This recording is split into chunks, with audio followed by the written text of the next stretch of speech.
The scale of development in China is like nowhere else on Earth. But this rapidly modernizing landscape comes with its own costs. Once close-knit communities are being separated by urban migration. In this vast country, it can be a challenge to stay in touch. New media has jumped on the opportunity to bridge that gap. One company is solving China's problem of alienation by bringing people back together virtually. 3 years ago, a small group of Chinese entrepreneurs invented something called WeChat. This mobile-only social media platform now has 400 million active monthly users, and literally 2/3 of the entire country has a WeChat account. WeChat isn't your average messaging app. Their innovations have fundamentally changed the way Chinese communicate and interact, online and off. Popular functions include Moments and Shake, both of which are social media platforms unique to WeChat. But their most transformative feature has been voice messaging. WeChat popularized voice messaging. Now, text messaging in Chinese is laborious. So WeChat found a way for people to send voice memos instead. It's now a ubiquitous form of communication throughout the country. So in a sense, your invention, your creation of this voice memo took the challenge of the Chinese typing and gave people an alternative. It changed the way of the Chinese user, how they use the mobile phone. Ever since the voice message, we kept changing the behavior of Chinese user. WeChat's innovations have created a digital bridge for populations and cultures that are new to social media. Inspired by the pictorial nature of the Chinese language, the company has embraced a logic of visual communication that has gone global. Now, what does a surprised bunny, a naked frog, and a flaming horse have in common? Generally speaking, practically nothing. However, if you're Chinese and you use WeChat, these stickers are rapidly becoming a new form of communication. Stickers are animated standalone expressions. And because they're not tied to any specific alphabet, they can transcend language. So, who's that, Koala? Momo. Momo goes to the movies. Momo drinks a pina colada. Momo gets hammered and passes out. Why do you think stickers have taken off as much as they have in China? Actually, some people may still think that's just animation, right? But we actually advanced that to a new language. No matter what language you talk, English, Chinese, you can use this to express all the world, they can understand you.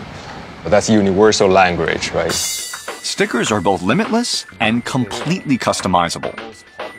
They can represent virtually anything. There's just a sort of point in time, you've made it. You've done all you're going to do, and you've sort of achieved that goal, and it's time to retire. And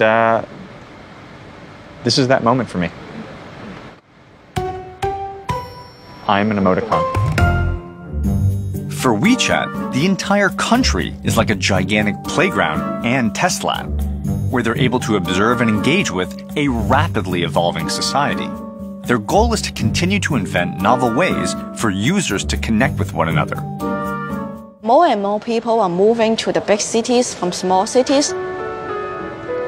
So they will find very difficulty in meeting new friends, talking to their old friends. Everything in the big city, the life is too difficult for them. So the way to connect is not necessarily obvious to everyone. And then all of a sudden, WeChat comes around at the exact right moment. Yes, that's how the story happened.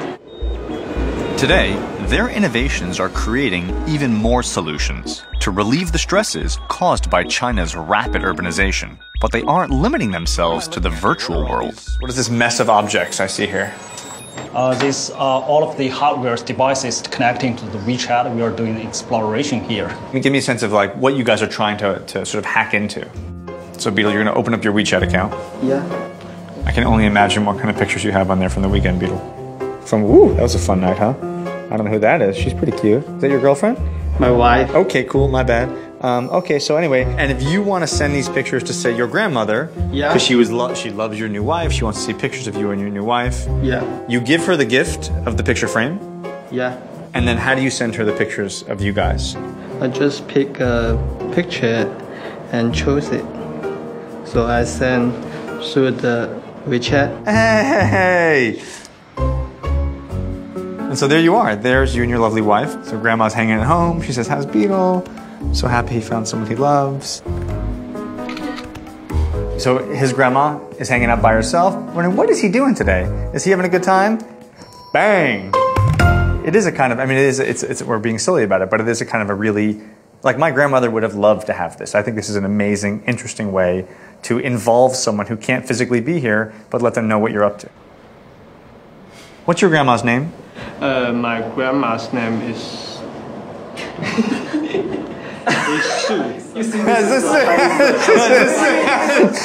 Case in point. Forgot their names. If ever there was evidence of a cultural crisis, I just asked Beetle his grandmother's name. You know what he said? He had to think about it. You're forgetting your grandmother's name. You got to get this to her as soon as possible. Otherwise, you're going to break the bonds of your family connection. I'm adding Beetle. I turned on my friend radar, and I just got 4 new WeChat friends like that. Look at this. Beetle sent me something. What did Beetle send me? What? Look at these 2 good-looking guys, huh? Huh? Look at this. Look at this face. Huh?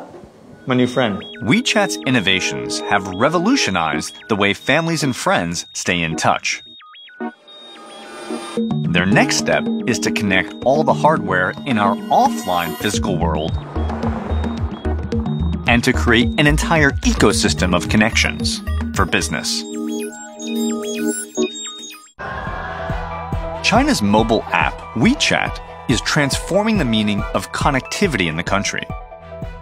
They're moving beyond individual-to-individual connections to a network that will combine communication, commerce, and entertainment.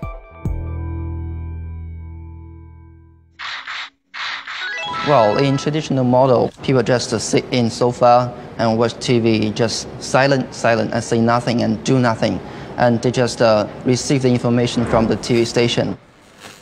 You're interested in actually changing that relationship, making it a two-way dialogue. Yeah, a contact. A contact. Yeah. WeChat's goal is to give millions of viewers the power to choose. By shaking their phones, they'll be able to vote for their favorite artists on TV, purchase the same clothes an actor is wearing, and even decide what happens next in a TV drama. So in a sense, TV has been giving you the information since you were a kid. Yeah. And now with this, you want to start talking back. Everybody wants to express their ideas. WeChat wants to radically change the way people use mobile phones. To date, their network includes over 5.8 million accounts from a diverse range of industries. Literally 1/5 of all Chinese companies have their own WeChat account. And every day, it's joined by nearly 15,000 new participants. They're using WeChat to manage their businesses and to interact with their customers. Individual users, companies, and media are all connected within an ecosystem in a new interactive way. And they're constantly working to define and refine how new media will shape their lives in the future.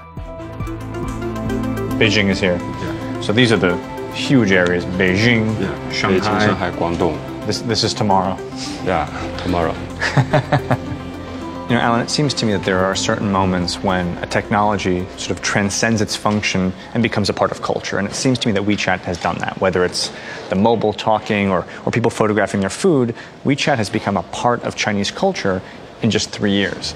What's led to that level of penetration? 第一个方面是说，是由智能手机的这种特点所决定的。那我们会听到很多这样的新东西，比如说摇一摇或者扫一扫。我们将来可能还有别的一些类似这样的一些行为，它就是把手机变成我的一个手的延伸了。随着这一个时间的变化、市场的变化，我们会连接更多的东西进来。我们是一个应该说是一个高度抽象的一个信息的一个中心处理系统，然后把它再分发给需要信息的所有的接收单元，包括人或者企业或者一些物品。WeChat as a case study speaks volumes about how China works. A big idea with massive adoption on a huge scale. Let me put this in perspective. It took Facebook 54 months to get their first 100 million users. Twitter did it in 49 months. Here in China, WeChat got their first 100 million users in just 15 months. But beyond the speed at which it's grown, it's also how it's penetrated society. I mean, if you walk around China, the way people hold their phones, photograph their foods, communicate with their parents, WeChat isn't just impacting the culture, but it's literally beginning to transform it. I'm heading to Dali in the Yunnan province to find out how WeChat's innovations are changing the way that people interact with the world around them.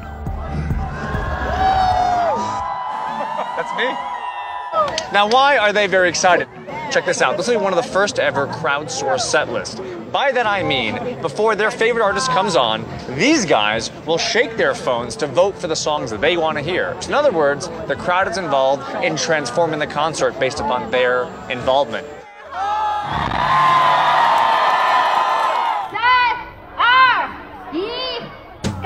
Now the shaking has begun. There it is. Come on, number two. Come on, number two. There it is.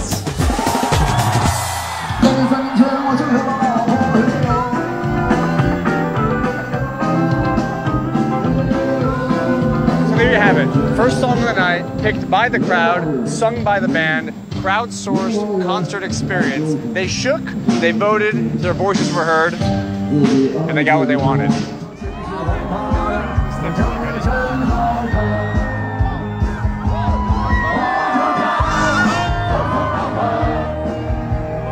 WeChat's concert is emblematic of the remarkable changes happening in China today.